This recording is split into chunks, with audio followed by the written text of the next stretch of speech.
नमस्कार, राज की बात में आपका स्वागत है। राहुल गांधी और विपक्ष की सारी पार्टियां मिलकर संसद में जितना भी तिकड़म भिड़ा ले, लेकिन आंकड़ों के खेल में तो पिछड़ना ही पड़ेगा।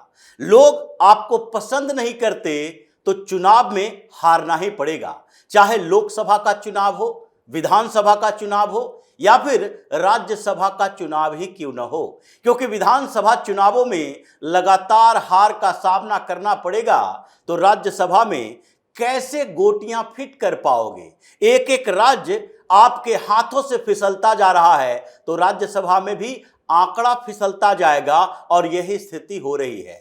चुनाव आयोग ने 37 राज्यसभा सीटों के चुनाव की घोषणा की है। 10 राज्यों की 37 राज्यसभा सीटें, और उन सारे राज्यों में विपक्ष पूरी तरह से साफ होता जा रहा है। बिहार हो, हरियाणा हो, उड़ीसा हो, छत्तीसगढ़ हो या राजस्थान हो, इन सारे स्टेट में विपक्ष की भूमिका नगण्य होती दिखाई पड़ रही है।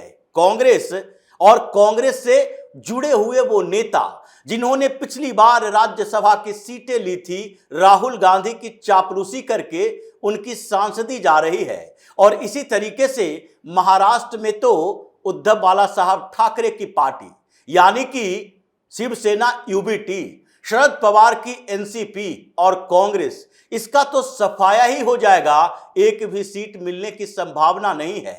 छत्तीसगढ़ में वही हाल, बिहार में राष्ट्रीय जनता दल ये जीरो पर आने वाली है। अब इसके पास एक भी राज्यसभा सांसद भेजने की औकात नहीं है।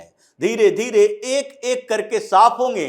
अभी तो अमरेंद्र धारी सिंह का नंबर है, आगे इनके दूसरे नेताओं प्रेमचंद गुप्ता तक का नंबर आ जाएगा। उपेंद्र कुशवाहा जो कि इतने दिनों से एनडीए के साथ खड़े हैं, एनडीए में रहते हुए भी थोड़ा बागी तेवर दिखा रहे थे, अब उनके भी शांत होने का समय आ गया है। राज्यसभा की सांसदी उनकी भी जा रही है। अब उन्हें रिक्वेस्ट करना पड़ेगा कि राज्यसभा जाना है तो भारतीय जनता पार्टी या फिर जनता दल यूनाइटेड दोनों के साथ बेहतर संबंध बनाने पड़ेंगे। लेकिन इस बीच सबसे बड़ी परेशानी दो पार्टियों को हो रही है, एक शरद पवार की एनसीपी और दूसरे कांग्रेस राहुल गांधी वाली। ये इन दोनों पार्टियों के अंदर ऐसा बवाल मचा है कि अब दिख रहा है कि जो लोग इनके साथ खड़े थे वो क्या साथ रह पाएंगे। कांग्रेस की स्थिति यह है कि राजस्थान से राहुल गांधी के बेहद करीबी नेता नीरज डांगी को लगातार राज्यसभा भेजा जा रहा था। नीरज डांगी का कार्यकाल खत्म हो रहा है, वहां भी चुनाव होगा।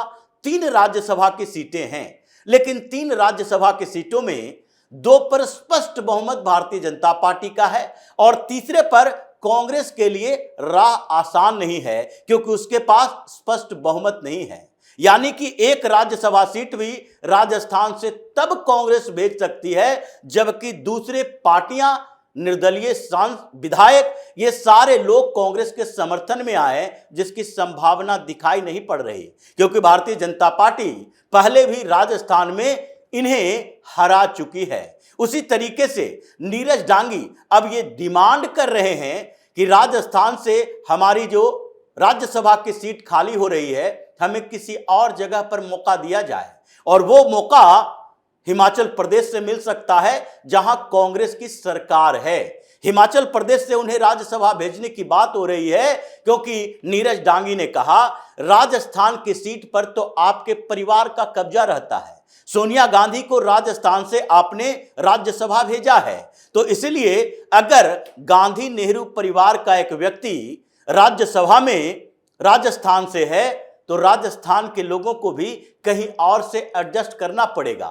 ऐसा नहीं है कि अपने उस स्टेट में अगर एक सीट खाली हुआ, वहां जीत की संभावना नहीं है, तो फिर ऐसे में हमें राज्यसभा की सीट ही ना मिले। नजरें तो कई और नेताओं की गड़ी हुई थी। पवन खेड़ा भी सोच रहे हैं कि इतने दिनों की सेवा का फायदा क्या जब हमें राज्यसभा भेजा ही नहीं जाएगा। सुप्रिया सिनेत जो कि सोशल मीडिया पर गालियां खाती है राहुल गांधी के कारण, टीवी डिबेट में आकर बेइज्जत होकर जाती है, कई उपनाम इन्हें दे दिए गए हैं, वो भी सोच रही है कि किसी तरीके से राज्यसभा 6 साल का कार्यकाल तो मिले, क्योंकि आगे किसी भी सूरत में यह दिख तो नहीं रहा कि 2029 हो या 2034 हो, कांग्रेस सरकार बनाने में कामयाब हो सकती है। जब सरकार नहीं बनेगी तो ऐसी स्थिति में हम मंत्री भी नहीं बन सकते। लोकसभा चुनाव जीतने की संभावना न के बराबर है, नगण्य है, क्योंकि इस बार तुक्के से जो उत्तर प्रदेश में 6 सीटें मिल गई वो अगली बार नहीं मिलेगी। उससे पहले तो राहुल गांधी भी हार गए थे चुनाव अमेठी से, इसलिए अगली बार 2029 में जो लोकसभा चुनाव के लिए योगी आदित्यनाथ तैयारी कर रहे हैं, उसमें लगता नहीं है कि फिर से राहुल गांधी रायबरेली से चुनाव लड़ेंगे। उनकी तो संभावना खुद के लिए नहीं है, वो भी कहीं दूसरे जगह सीट ढूंढ रहे हैं। तो सुप्रिया सिनेत के लिए कहां है? वो भी कोई सुरक्षित सीट उनको मिल ही नहीं सकती है। राहुल गांधी मुस्लिम बहुल क्षेत्र ढूंढकर किसी तरीके से केरल से, तमिलनाडु से, कर्नाटक से जीतने के लिए कोशिश करते हैं। तो इन लोगों की क्या स्थिति रहेगी? इसलिए जरूरी है राज्यसभा में सीट मिले, जगह मिले, और तभी सुप्रिया सुनेत भी लगी हुई है कि नहीं, राज्यसभा की सीट तो हमें चाहिए, चाहे कर्नाटक से दिलवाओ, तेलंगाना से दिलवाओ या हिमाचल प्रदेश से दिलवाओ। लेकिन हिमाचल प्रदेश में भी स्थिति बहुत अच्छी नहीं है, क्योंकि वहां पर भी जिस तरीके से स्थितियां बदल रही है उसमें कुछ नेता कांग्रेस के हैं, उनको पहले से ही लग रहा है हमारी सीट जाने वाली है। और उसमें अब जो पिछले दिनों अभिषेक मनु सिंघवी के साथ जो हुआ था, हिमाचल प्रदेश में चुनाव लड़ने के लिए राज्यसभा के गए और वहां पर ऐसे क्रॉस वोटिंग हुआ कि सिंघवी की सीट भी चली गई। लेकिन इस बार भी सिंघवी की सीट बचेगी नहीं। आगे कुछ दिनों के बाद जो चुनाव राज्यसभा के होने हैं उसमें मल्लिकार्जुन खड़गे का भी सीट जा रहा है, सिंघवी की भी सीट जा रही है, और इन सारे लोगों में कंपटीशन चल रहा है कि किसे रिटेन करना है। क्योंकि मल्लिकार्जुन खड़गे के ऊपर भी सवाल उठ रहे हैं कि क्या 80 साल से ज्यादा की उम्र में इन्हें राष्ट्रीय अध्यक्ष भी बनाकर रखेंगे और साथ ही कांग्रेस के नेता प्रतिपक्ष राज्यसभा में भी बनाकर रखेंगे। दो पोस्ट होल्ड करके दोहरी सुविधा क्यों इन्हें दी जाए? अगर राष्ट्रीय अध्यक्ष बनाए हो तो फिर अगर राज्यसभा लोकसभा में ना भी रहेंगे तो राष्ट्रीय पार्टी होने के कारण इनके लिए दिल्ली के लुटियंस जोन में एक बंगला तो निर्धारित होगा ही, बंगला तो इन्हें मिलेगा ही। तो ऐसे में राज्यसभा की सीट इन्हें क्यों चाहिए? नेता प्रतिपक्ष के लिए कोई यंग लीडर को तैयार करो। इसलिए खड़गे की कुर्सी भी हिली हुई है, लेकिन इस बीच सिंघवी का जाना लगभग तय माना जा रहा है, क्योंकि उन्हें फिर से राज्यसभा लाने की तैयारी नहीं है। लेकिन सबसे ज्यादा विकट परिस्थिति जो पार्टियों में चल रही है वो है महाराष्ट्र के अंदर। महाराष्ट्र में 7 राज्यसभा की सीटें खाली हो रही हैं, लेकिन अभी स्थिति यह है कि शरद पवार भी कह रहे हैं कि नहीं नहीं, अब हम भी राज्यसभा की सीट रखेंगे। महाराष्ट्र में इन लोगों की पार्टियों के 3 सीटें खाली हो रही है, जिसमें शरद पवार की सीट भी है, फौजिया खान जो शरद पवार की पार्टी से ही है, और तीसरे यूबीटी से ये प्रियंका चतुर्वेदी जो आजकल इधर उधर तलाश कर रही हैं कि आगे हमें राज्यसभा सीट कहां से मिले। पहले ये कांग्रेस में हुआ करती थी, जब कांग्रेस ने इन्हें राज्यसभा की सीट देने से मना कर दिया तो उसके बाद ये कहीं और ठिकाना ढूंढने लगी।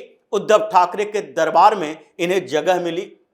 प्रियंका चतुर्वेदी मातोश्री में बैठी, उद्धव ठाकरे से डील हुई और राज्यसभा इन्हें भेज दिया गया। लेकिन इस बार क्या करेंगी?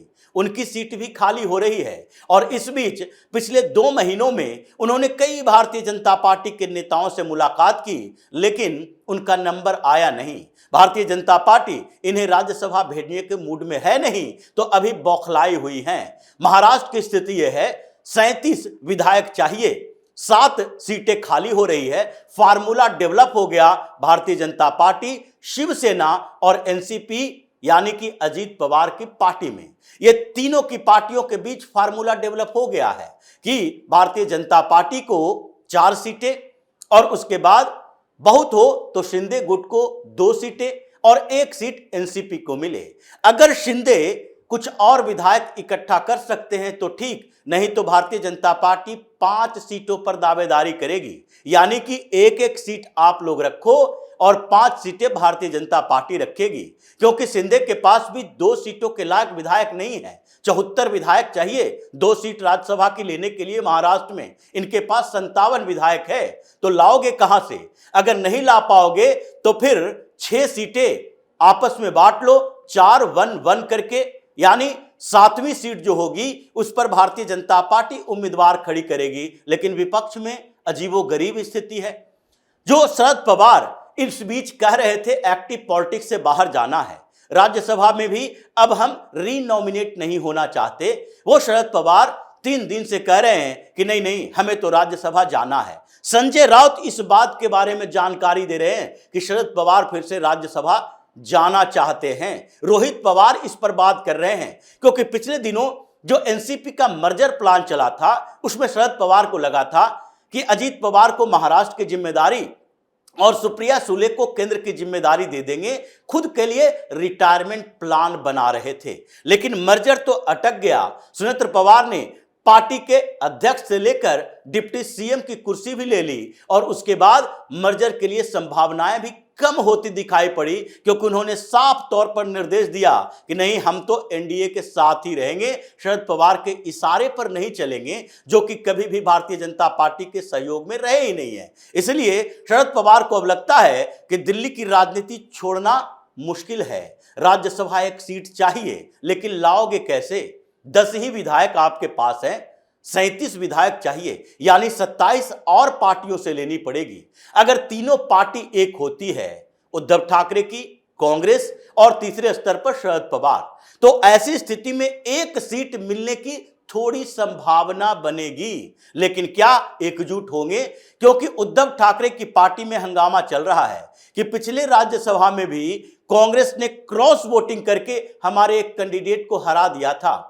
इसलिए इस बार इन लोगों को चाहिए कि यूबीटी का एक राज्यसभा सीट मिले। सबसे बड़ी पार्टी है विपक्ष की, विधानसभा के अंदर 20 विधायक हैं इनके पास। तो आप लोगों को हम सपोर्ट करें, चाहे शरद पवार ही क्यों ना हो, उसके बदले आप हमें सपोर्ट करें। और यही विपक्ष की बड़ी परेशानी है। कांग्रेस में सन्नाटा पसरा हुआ है, वहां भी डिमांड है, लेकिन समर्थन कौन देगा? तो इस तरह से जो स्थितियां पैदा हुई है 37 राज्यसभा की सीटों के चुनाव के घोषणा के साथ, वो विपक्ष के लिए बड़े हंगामे वाले हैं। कांग्रेस में राहुल गांधी के ब्रिगेड के 10 से ज्यादा नेता आपस में उलझे हैं, झगड़ा कर रहे हैं। अभिषेक मनु सिंघवी की सीट भी जा रही, खड़गे की सीट भी आगे कुछ दिनों में जा रही, और इस तरह से शरद पवार की सांसदी पर खतरा मंडरा रहा है। तो स्थितियां ऐसी बदली है जिसमें राज्यसभा में मोदी का आंकड़ा बढ़ रहा है। अब ये राज्यसभा में भी कोई ऐसी स्थिति पैदा नहीं करेंगे कि बिल ला रहे हो, लोकसभा से पास करवा लोगे, राज्यसभा में बड़ा जुटाना पड़ेगा। अब तो उड़ीसा से भी भारतीय जनता पार्टी को बहुमत, राजस्थान से भी, छत्तीसगढ़ से भी, बिहार से भी और असम से भी, इन सारे राज्यों के अलावा महाराष्ट्र से 80% सीटें। तो फिर बचा क्या? हरियाणा में भी कांग्रेस साफ ही है।